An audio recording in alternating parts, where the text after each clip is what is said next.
Okay, let's get started. Today's study tip says, tell your entire household the dates for your exams. Put it on your family calendar, put it on your significant other's calendar, put it on your housemate's calendar.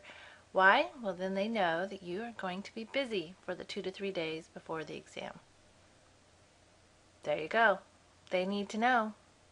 You are not free to go out to dinner. You are not free to take everybody to baseball or basketball or dance or whatever it is.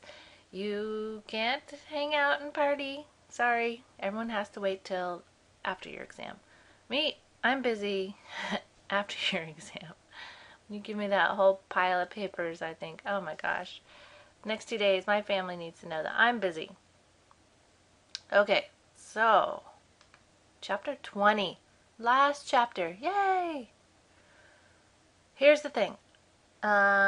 If there's a grade that you want in this class, you need to really push ahead for this last exam and get it. So if you are on the border of a grade, I don't push you over. I'm sure I mentioned that before. I just want to remind you here as we get to the end to not give up speed. Okay? Stay strong. These are tough chapters. It's the last one. Don't get happy. Oh, it's, the end of the semester, you get all that anxiousness. Nope. You're trudging on. You're looking forward. And you need to pick up speed, not slow down. Okay, male reproductive physiology. Now, last time, what did we do? Acid-base. So this time we do, it's a shorter lecture. Gosh, the last one was long, wasn't it? It was like an hour. Female will be another long one. Because all the hormones changing throughout the month, that takes a long time to do. Luckily, men don't have hormonal changes every month, and so we don't have to work on those. But this time, we will talk a lot about division through meiosis, and that will, if you learn it now, it'll be easier when we do female. Okay, so reminder about chromosomes. Most of your body is made of somatic cells. You get 2 sets of chromosomes, one from your mother, one from your father, and all those cells are called diploid. The reproductive cells, this is a review of course, are gametes, 1 set of chromosomes, and they're called haploid. So let's review the steps of meiosis. I expect you to have seen this 1,000 times before, so you should know this. We start with 46 chromosomes, and then they have to duplicate the number. Okay, so we go through replication, and then that's in prophase 1. Then in metaphase 1, you'll see that we now have 2 sets of chromosomes here because we've doubled the number, and they line up side by side. I think we did this the second lab? Third lab? I guess about the third lab we did this when we were using the microscopes, and we talked about this tetrad, and the purpose of it is for the movement of DNA crossing back and forth so that you get a variety of daughter cells at the end of meiosis. Okay, so in prophase 1 we have 46 in a copy. You could say, of course, 46 times 2 is, 92, but we're not going to. We're going to say 46 chromosomes in a copy. That's how I'm teaching it, so that you know why there's double, okay, because it's an exact copy of it. And although it's an exact copy with the tetrad, by the time you divide, they're a little different. Now you have anaphase 1, telophase 1, and then 2 daughter cells, each with 23 in a copy. Okay, so we divided the 46 in half and divided the copy in half, so now each of these is 23 in a copy. And then we go through prophase 2, which is not going to double again, okay? Prophase 2, metaphase 2, anaphase 2, telophase 2. Then at the very end you have each of the daughter cells with 23 chromosomes. So I want you to learn this now, get these numbers now, because male and female are exactly the same, the way they go through this part, the way they produce the gametes. And of course each one is different. So 2 sets of divisions, replication during prophase 1, tetrads formed during metaphase 1. The crossover is there for genetic variability. At the end, you have 4 cells with 23 chromosomes, each of them slightly different from the others, and that is to make survival of the fittest.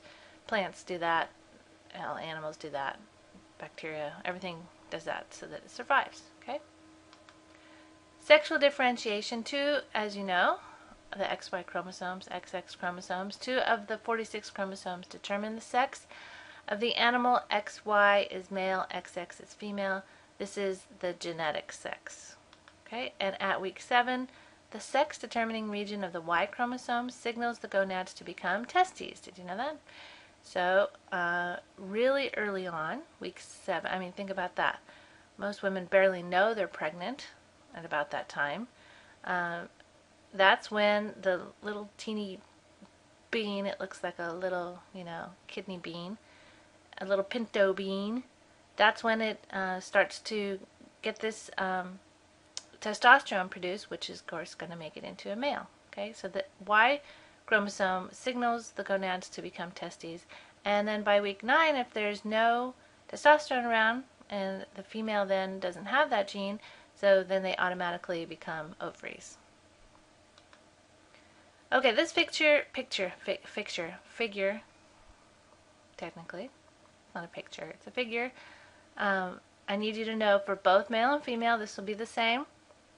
We start in the hypothalamus, of course, the master gland that gives the release of GnRH, which stands for gonadotropin-releasing hormone. Gonadotropin-releasing hormone signals the anterior pituitary, which then makes FSH and LH, so FSH, follicle-stimulating hormone, LH, luteinizing hormone. You've already learned these. And then, in this case, we're talking about the testes, so I think I mentioned to you that FSH and LH were first discovered in the females, but they left the names, and we just call them FSH, so it doesn't really matter. We don't say fish, though, right? So they go to the seminiferous tubules of the testes, whereas the LH goes to the interstitial cells of the testes. I'm missing an L, by the way, at the end of this figure. Do you see that? This side, the seminiferous tubules produce a hormone called inhibin. Excellent. Yeah. Teacher's dream right there. Inhibin, of course, inhibits the anterior pituitary. Testosterone also has negative feedback and tells the anterior pituitary and the hypothalamus to stop their production of those hormones. So, of course, the purpose of the seminiferous tubules and the interstitial cells together is to make sperm, right? That's what we're going to talk about more with the seminiferous tubules. And that sperm production requires testosterone. Okay? Negative feedback loop. Your friend, you're a pro at this now. Do you remember all these words? So yes. If you don't, please refresh your memory on them. Okay, I need you to know all these things. Today we're going to focus here on the testes and the production of sperm and the hormones that go with it. Of course, and they, once they're produced, they go off to that epididymis where they get swimming lessons, right? And then out the ductus deferens, around the bladder, through the prostate, which has secretions. And I think we won't go into detail about all the bulbourethral gland and all that because you do in anatomy, okay? But I need you to remember all these parts. So here's the details we want. This is a cross-section of the testes. We want to focus on this part here, the seminiferous tubules. Okay? What I want you to see here is that the interstitial cells are between the seminiferous tubules. So here's one, here's another full one, here's another one over here on the right. Here's the spermatozoa. We're going to talk about how we start with these cells all along the edge here, okay, the germinal cells. Then they're going to divide. They're going to go through what we just talked about, meiosis, to produce the spermatozoa, technical term for the sperm, into the lumen of the seminiferous tubule. Okay, the center, just like the blood vessel, everything is called the lumen. Okay, what else is here? Basement membrane. It's just the outside edge. And I think that's it. I don't want you to really see here. Okay, so about testosterone. It's produced by the interstitial cells of the testes, and as you know, it's a steroid hormone, right? It's an anabolic steroid. It's constantly produced. You can't really store it, so we talked about how steroids can't be stored because as soon as you produce it, they just slip right out and go through the plasma membrane. So it's constantly being made, and of course, not a lot is made when the little boys, right, and the babies, of course, they have a little, of course, to tell them to be boy. But at puberty, of course, is when a lot of that starts to be released and it stimulates growth because it's an anabolic steroid.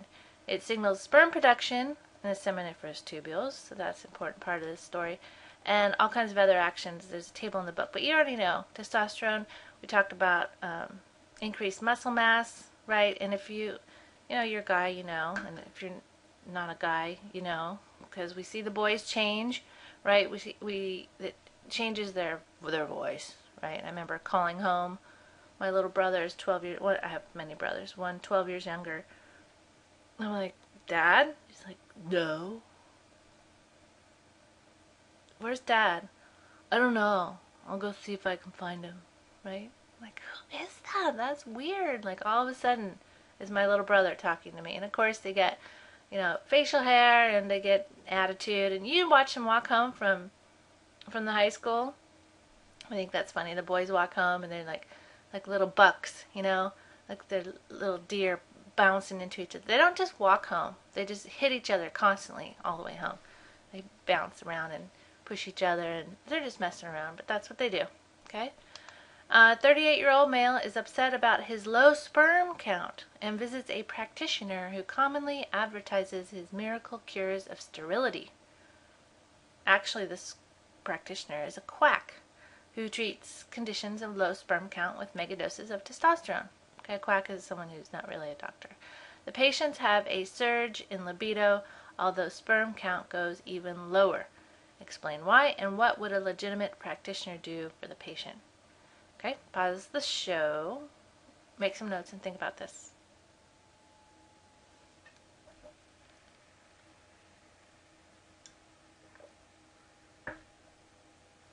Okay, to answer this, we need to go back to that question here.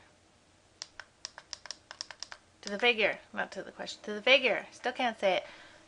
So if you give a lot, it makes sense, right? You need testosterone to make sperm, right?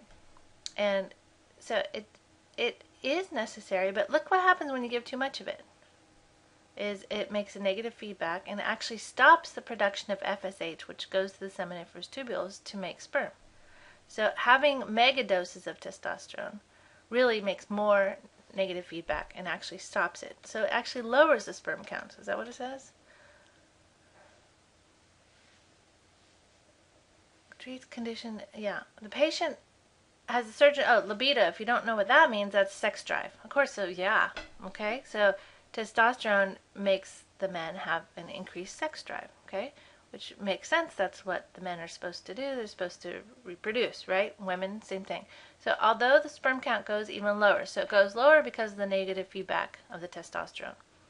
A legitimate practitioner, so if someone they're having trouble getting pregnant, they go to a fertility doctor and they do a bunch of tests, right? What could they test for this guy? Well, they could test his LH and FSH, right? They could see if he's even making enough. They could also check the GnRH. That's one of the things that they can give people is more of the FSH to increase sperm count. They might ask him about his lifestyle.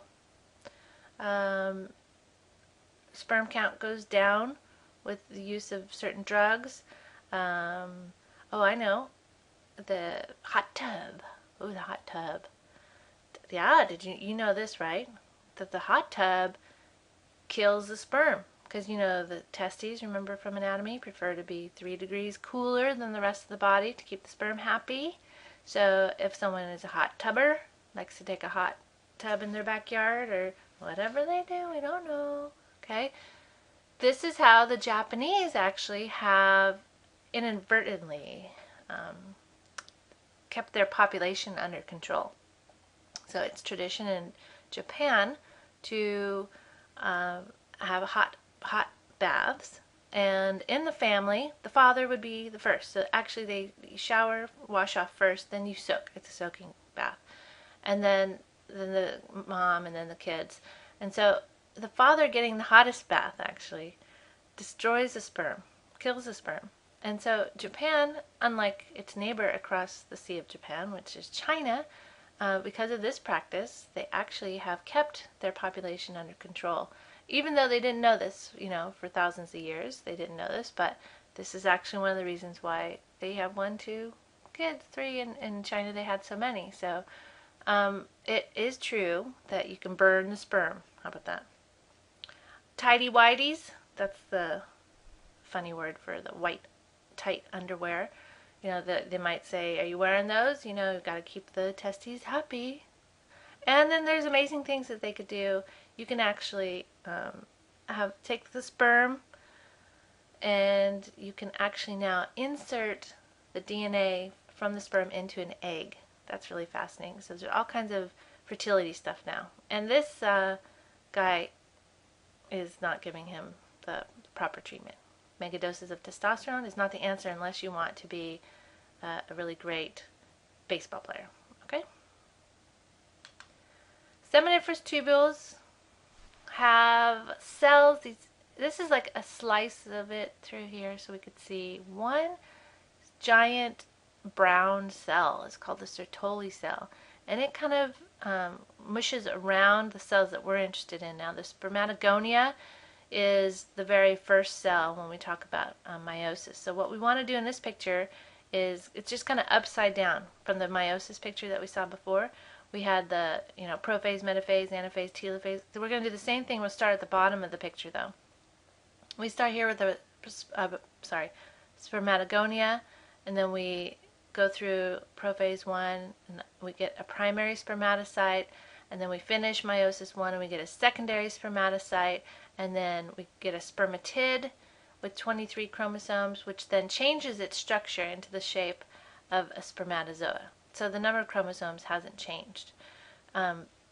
This is something, of course, that would not happen until puberty, right? So little boys, babies, are born with all of these spermatogonia, waiting for puberty to happen when we make the FSH, or when he makes the LH and FSH. And then we're going to have this meiosis 1 and 2 happen to produce the gametes, okay, until eventually you get the spermatozoa. So let me put this into a different shape. I'm going to put it into my thing. You know, I like the steps, right? Spermatogenesis. So it's the production of spermatozoa at puberty, and it happens in the seminiferous tubules. You begin as a spermatogonium that is enveloped in a Sertoli cell, and all boys are born with many spermatogonia. The cell then goes through mitosis. So this is not shown in that picture. So mitosis is equal, right? Equal division, exactly the same. You make two cells, cell A, cell B. The A stays, the B leaves. I always remember B for goodbye, bye. To become a primary spermatocyte. Okay, this is something that you're not going to see when we do the female. Females do not do mitosis. So they run out of cells. They go through menopause and they stop producing eggs, whereas the men do not. And this is why, because they keep doing mitosis before one of them leaves, so they don't run out. And they continue to make testosterone their whole lives too.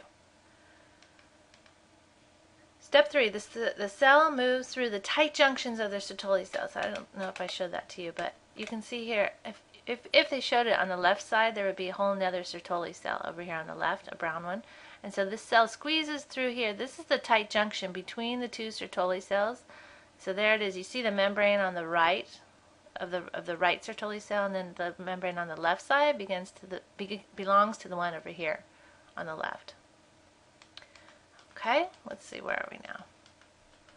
Then you go through meiosis 1 to become a secondary spermatocyte. Okay, so remember that's prophase 1, metaphase, anaphase, telophase 1. That would be where the tetrad is, that stuff.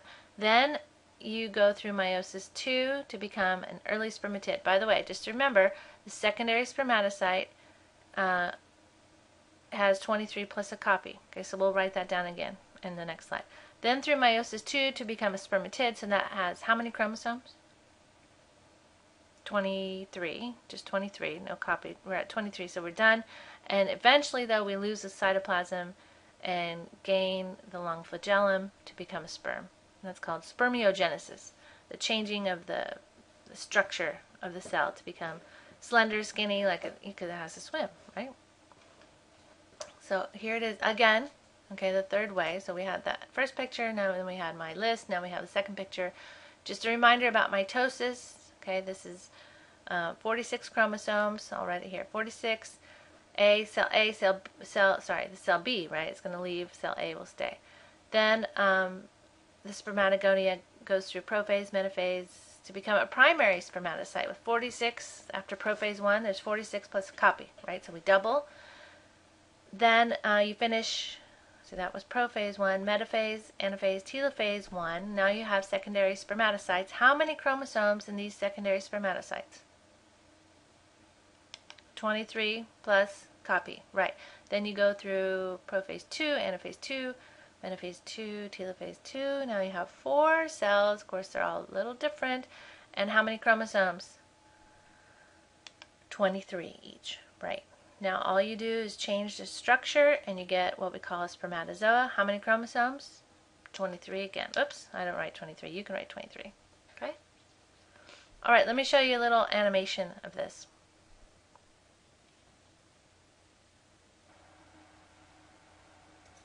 Spermatogonia are the cells from which sperm cells arise. The spermatogonia divide by mitosis. One daughter cell remains a spermatogonium, and the other becomes a primary spermatocyte. The primary spermatocyte divides by meiosis to form secondary spermatocytes. Secondary spermatocytes divide again to form spermatids. The spermatids differentiate into sperm cells.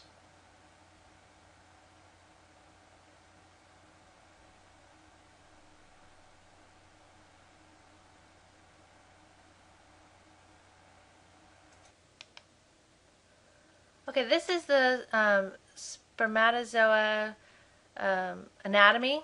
So this top part here is called the head. The blue part is called the head, and inside is the DNA. Now, really, that's the only purpose of this sperm.